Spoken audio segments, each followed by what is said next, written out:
omnisexual flag was created in 2015 and consists of 5 stripes. And now it's time for Brad versus TikTok, my daily segment where I take on the craziest ideas from the Clock app. Pronoun of the day is slug. Today, a new woke sexuality just dropped, and our friend Fuzz99 is here to explain it. Buckle up and get ready to get educated about what it means to be omnisexual. Let's take a listen. What's omnisexual? And why the heck does their flag look like this? Well,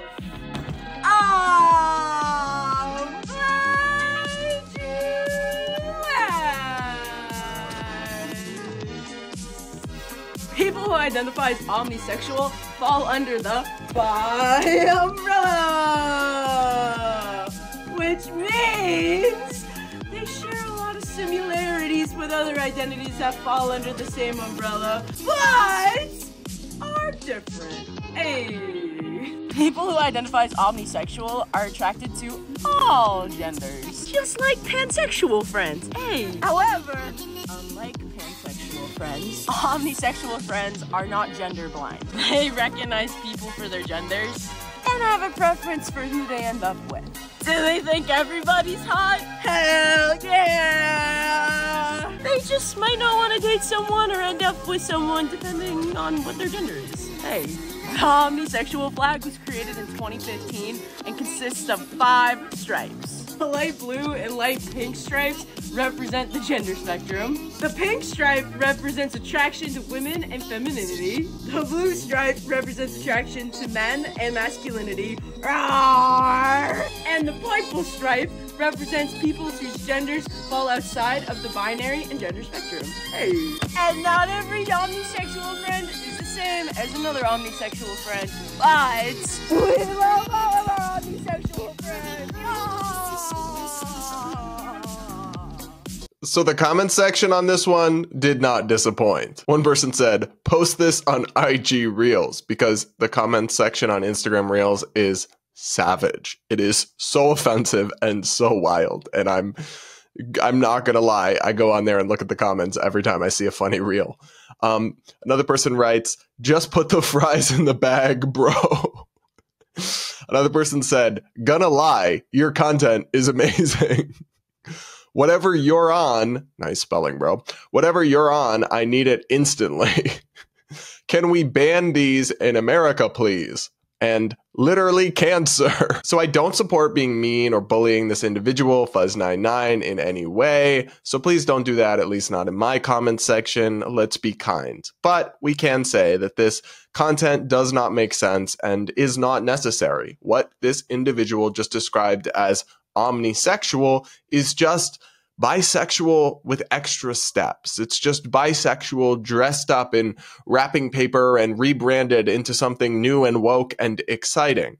There are 2 human sexes, males and females. Sexual orientation is not about gender identity or how you feel inside. That's not what people are attracted to. It's about your biological sex.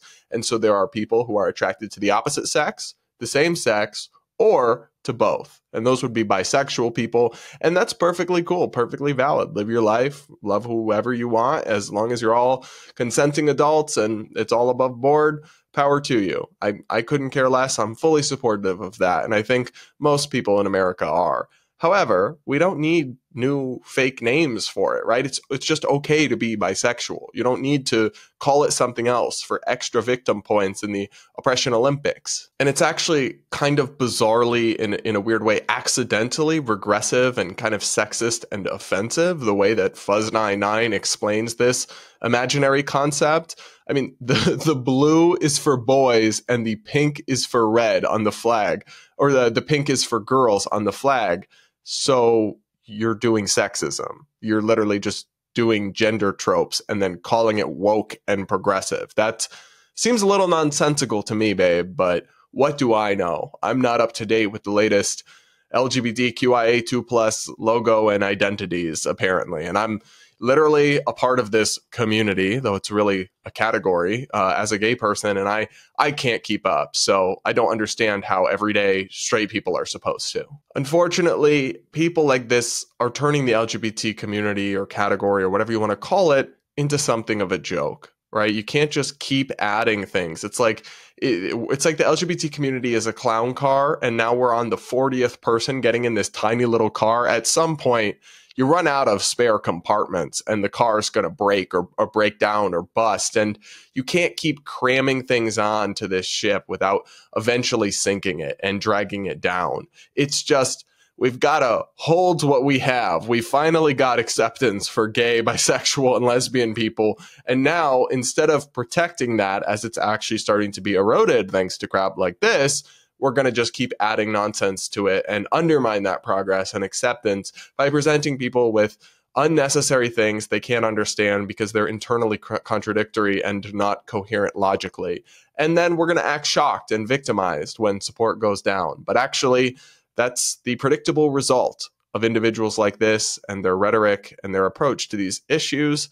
So please, once again, I'm just begging these woke LGBTQ plus TikTokers to, if they actually care about this community of people and its acceptance, stop posting content. It does more harm than good. And especially stop posting it in this weird way that's clearly targeted towards children. I mean, the way this person, Fuzz99, talks and speaks is agonizing to listen to as an adult, but is clearly targeted to be for kids. And it's on TikTok, an app mostly for kids. And it's like, why are you trying to talk about sexualities to kids? That's weird and unnecessary and inappropriate. And unfortunately, it does also play into stereotypes and tropes that are not statistically true, that LGBT people are out to get your kids. That's not true if you look at statistics, but individuals like this are trying to do inappropriate stuff and message and market it towards children. And I really do resent that because they're giving fuel to the haters and they're playing into old, dangerous stereotypes knowingly or unknowingly, and they could confuse kids and actually do harm to them by exposing them to this kind of content that is nonsensical and also they may not be ready for, which is why you shouldn't be doing it. You shouldn't just be pushing this stuff on the internet out to lots of potential children on this app. You should be staying in your lane and letting parents have those conversations with kids when their kid is ready for it, not doing this weird kind of PSA activism marketed towards under 11s about sexuality lessons. That is creepy on many levels and totally unnecessary and counterproductive. But what do you guys think of this interesting video? Please do let me know in the comments below, and do hit that like button to reward my suffering, because this one definitely shaved a couple points off my IQ. It fried some brain cells that I'll just never recover. So the least you can do is like the video.